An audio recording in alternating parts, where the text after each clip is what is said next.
दोस्तों टेक्नोलॉजी ऐसी चीज है जिस देशों के पास जितना बढ़िया टेक्नोलॉजी होगा वो देश पूरी दुनिया पर कंट्रोल करेगा। दोस्तों आप यूएस को देख लो, चाइना को देख लो, यूरोप को देख लो, क्यों ये देश पूरा दुनिया पर अपना पावर दिखा रहा है? क्योंकि इसके पास बढ़िया टेक्नोलॉजी है। इसे देखते हुए अब India to build is own sovereign AI infrastructure. ये आप देख सकते हो द इंडियन एक्सप्रेस का news article. India is building its own sovereign AI. India अब खुद की एआई टेक्नोलॉजी बिल्ड कर रहा है और ये चैट जीपीटी या गूगल वर्क्स की तरह नहीं, ये उससे अलग होगा। इंडियन लोगों को ध्यान में रखते हुए बनाया जा रहा है। इलेक्ट्रॉनिक राज्य मंत्री राजीव चंद्रशेखर ने हाल ही में एक प्रोग्राम में कहा, भारत सरकार सामाजिक और आर्थिक विकास के लिए उपयोग में आए ऐसा एआई टेक्नोलॉजी विकास कर रहा है। चलिए दोस्तों जान लेते हैं इंडियन एआई टेक्नोलॉजी कैसे होगा।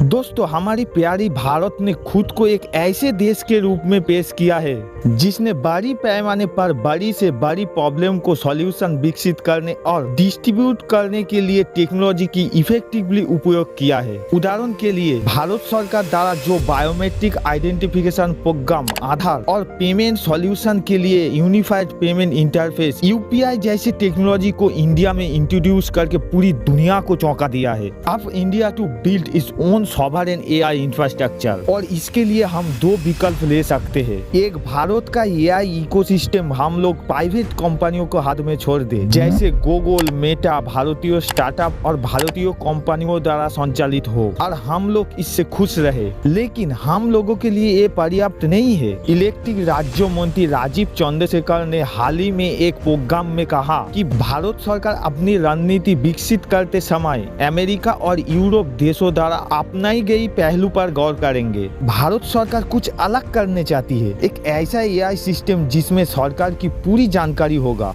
ये विचार आईबीएम की प्रेसिडेंट या सीईओ अरविंद कृष्णा ने अपना हालिया भारत यात्रा के दौरान भी रखा था। कृष्णा ने एक भारतीय राष्ट्रीय दैनिक को बताया, मेरा दृढ़ विश्वास है कि हर देशों के पास आर्टिफिशियल इंटेलिजेंस पर कुछ सॉवरेन क्षमता होना चाहिए, जिसमें एआई के लिए लार्ज लैंग्वेज मॉडल भी शामिल है। भारत ने इस दिशा में कुछ कदम उठाने भी शुरू कर दिया है। इलेक्ट्रिक एंड आईटी मिनिस्ट्री ने national data governance framework policy पर एक कॉन्ट्रैक्ट जारी किया, जिसमें एक डाटा सेट प्लेटफॉर्म की निर्माण का प्रस्ताव किया गया है, जिसमें भारतीय नागरिकों से डाटा एकत्रित करने वाली केंद्र सरकार का संस्थाओं की non personal and anonymous data set शामिल होंगे। मतलब इंडिया में जितना भी डाटा है वो सब एक जगह एकत्रित करेंगे। फिर नॉन पर्सनल डाटा स्टार्टअप और रिसर्च ऑर्गेनाइजेशन को उपयोग किया जाएगा। मीडिया रिपोर्ट के अनुसार सरकार गूगल और फेसबुक जैसे बड़ा टेक्नोलॉजी कंपनी से एनोनिमस पर्सनल डाटा को सरकार की डेटाबेस से शेयर कर सकता है और कई अन्य देश एआई में एफिशिएंसी बिल्डिंग पर ध्यान केंद्रित कर रहा है।